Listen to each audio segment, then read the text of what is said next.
Është dëgju fillimisht një lloj si pishkllime e fishekzjarëve, pastaj një detonim. Kam dëgju më vonë sharje në gjuhën serbe, kam mbërritur dronin, që është një koka tona.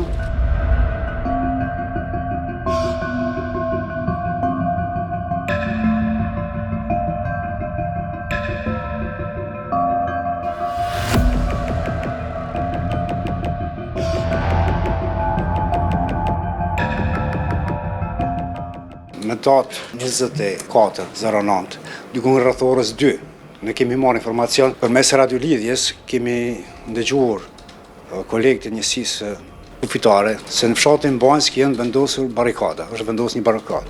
Kolegët e stacionit, pasi që Banjska është zonë e përgjegjësisë së veçantë, kolegët e stacionit më të marrë informatën janë përgatitur për të shikuar në drejtim të Banjskës për shkak të përgjegjësisë së zonës së tyre. Gjithsej kanë qenë 4 kolegë mes tyre dhe rështeri Frim Bunjaku. Me 2 automjete janë nisur në drejtim të Banjskës. Unë si polici trafikut kam kërkuar nga kolegu em, gjithashtu polici trafikut Halim Behramaj, që të shkojmë edhe ne me rështerin, tashmë të ndjerë Frim Bunjaku, kam vlerësuar se janë pak 4 policë, 4 zyrtarë, edhe jemi nisur 5 minuta pas tyre. Në hyrje, para se me shku të vendin ngjarjes ku ka ndodhur, ajo që ka ndodhur, barrikada, kujtohet se rështeri së bashku me njësin tjetër, kishin ndaluar një automjet dhe kishin gjatë përballë kalimit kanë kontrollu. Këtu ne kemi zonë, do të thotë jemi bë 3 njësi.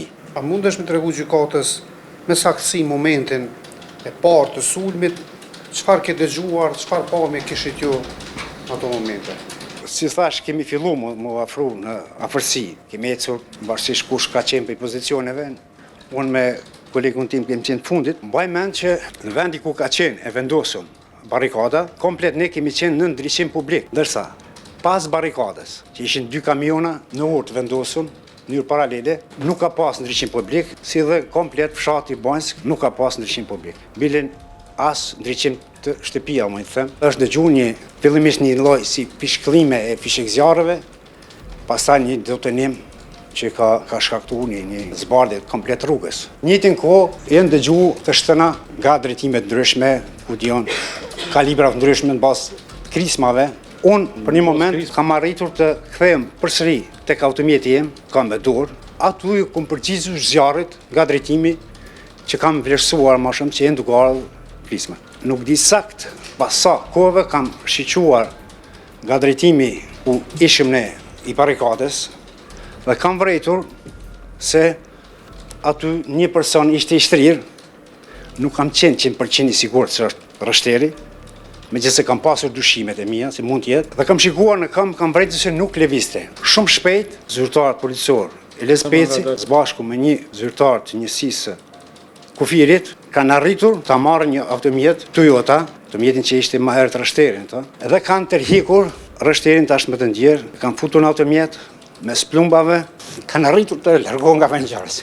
Përveç këtij shpërthimi që thotë ka ndodhur, ka pas edhe të shtëna tjera për anëve të ndryshme, nëse mundesh ose ke mujt me identifikute për çfarë lloj armësh? Në bazë, ka pas shtëna, pothuajse njëkohësisht me detonimin, në bazë të krismave, vlerësohet se kanë qenë kalibra të ndryshëm. Është pe pjesës fshatit, disa drejtimshe, nuk mujmë me përcaktu sakt ku. Ato që mujmë me përcaktu sakt është, pasi që detonimi ka përfundu, pasi që detonimi dhe gjujtin nga anë të ndryshme, kryesisht nga fshati. Kam dëgju më vonë, jo në atë moment, më vonë, dhe sharje në gjuhën serbe, edhe njëtin kohë rafale. Dhe thot, e them këta se kam një sakt, sepse në fillim detonimi pak ishim nga vesht të rëndrim. Një për më kohë morëm vetën, plasë për veti, edhe sakt më kujtohet sharje zërit në gjuhën serbe, mos të përsëris, dhe njëtën kohë rafal. Unë nuk kam pa persona, nuk kam pas mundësi, sepse para nesh ka qenë barrikada, 2 kamiona. Pas, anën tjetër kanë qenë automjetet tona, ka qenë automjet i policisë kufirit, natë errësire plot. Kam dëgju zëra, si thash më herët, sharje, momentet e dytë, jo më një herë, edhe krisma kalibra ndryshme. Kam vrejtur dronin, që është një koka tona, këto a tham më vonë, sepse ato momentet e shpërthimit nuk kam pasur mundësi të shikoj dronët. Ka qenë çështje mbijetese,